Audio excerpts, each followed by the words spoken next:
ketika seseorang ingin membersihkan dirinya dari selain Allah, maka yang harus dilakukan di awal kali adalah uzlah. Tapi uzlah di zaman ini susah nggak? Susah ya, paling antum harus ke Sumatera dulu, Suluk, Tarekat, atau ke Yai Syakur di Indramayu ya. Udah ribet hari ini mencari tempat suluk, tempat beruzlah, sudah susah. Maka yang bisa kita lakukan terutama di keramaian kota sekarang adalah al-khalwah, berkhalwat. Jadi tolong setiap hari, setiap malam menyempatkan waktu bersama Allah sebelum subuh atau sebelum tidur, hatta walau rubu' sa'ah ya, walaupun cuma seperempat jam, kalau bisa setengah jam, kalau bisa 1 jam. Ngapain? Ya zikir Quran, zikir Quran, zikir Quran, zikir sholat, udah gitu aja, nggak ngapain lagi.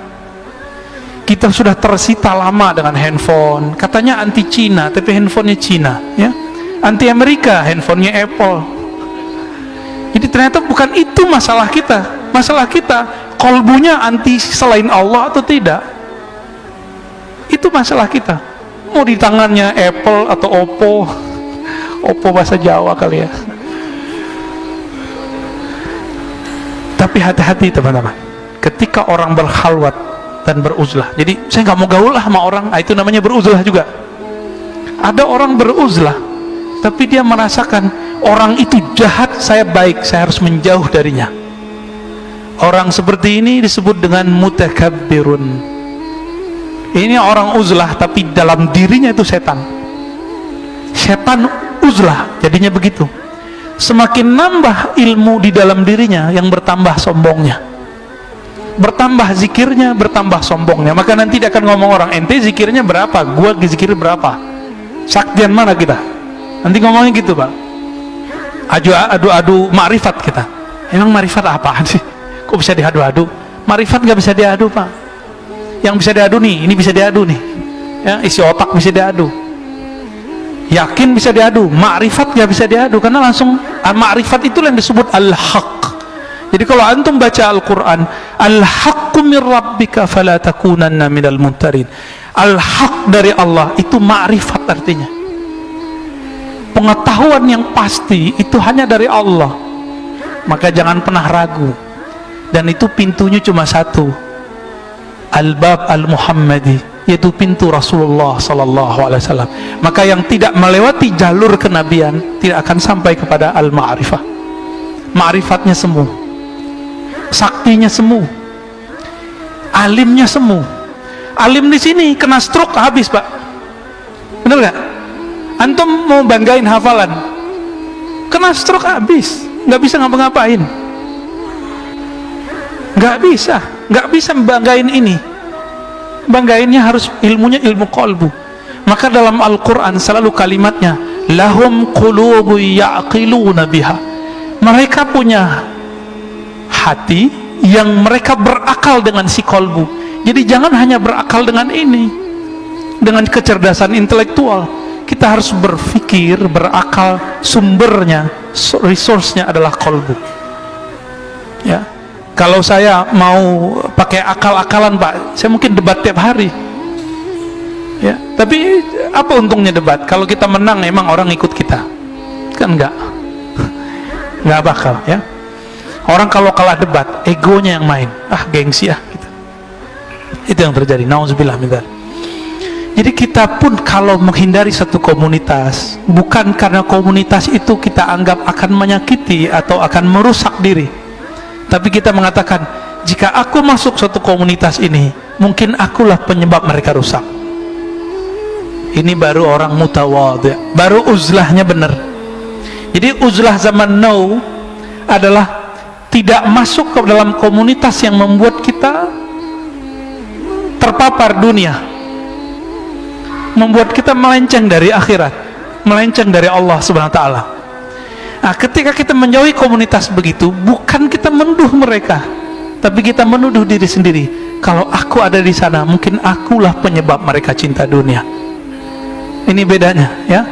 Maka hati-hati, ini banyak setan itu bisa masuk Pak ke dalam diri para pengamal tarekat, bisa masuk kepada dokter, profesor, bisa masuk ke ustadz, bisa masuk ke siapa aja. Kalau nggak begitu, mana mungkin Sayyidina Adam bisa tertipu? Nabi Adam, Nabi kita, kakek kita semua, maka ini keturunan Nabi semua kan? Cuma Nabi Adam, bukan Nabi Muhammad. Karena kita semua ini keturunan Nabi Adam, kesalahan itu akan berulang. Syaitan itu selalu berbicara pelan. Syaitan itu selalu berbicara tulus.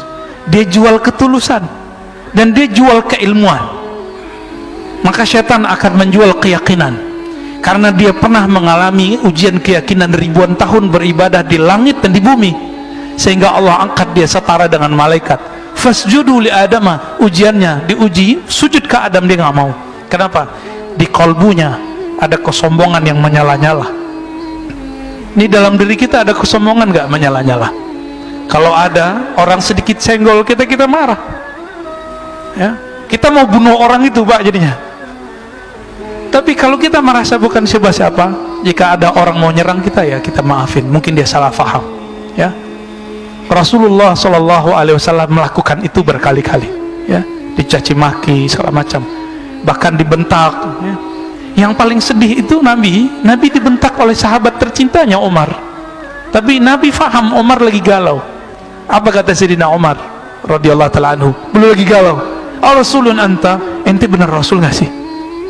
Antum coba ngomong sama aneh, ente beneran ustad gak sih? Kalau saya baper, saya tersinggung. Tapi kalau saya faham antum, saya gak akan marah. Nah, itulah bagaimana dewasanya Rasulullah. Nabi biarkan Umar berkembang, ternyata beliau menjadi pewaris Rasulullah Sallallahu Alaihi Wasallam. Jadi kadang-kadang orang-orang yang benci sama kita hari ini, yang marah sama kita hari ini, siapa tahu nanti menjadi orang yang sangat cinta kepada ilmu yang kita kembangkan. Amin ya rabbal alamin. Jadi jangan bawa nafsiyah ego diri, ya, kita yang kita kedepankan Allah Subhanahu wa Ta'ala. Maka beliau mengatakan, ya, wa man istasghara nafsahu fahuwa mutawadhi.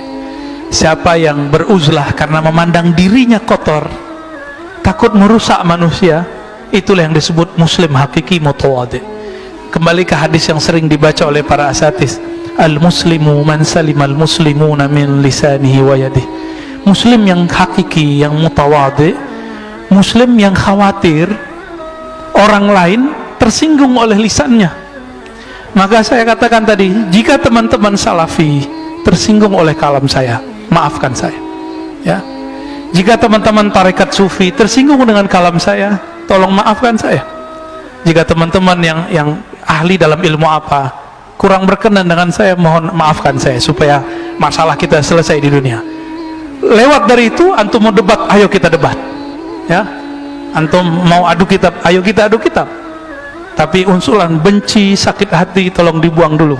Kalau enggak, kita enggak usah berdiskusi, ya, enggak usah berkalam, enggak ada manfaatnya.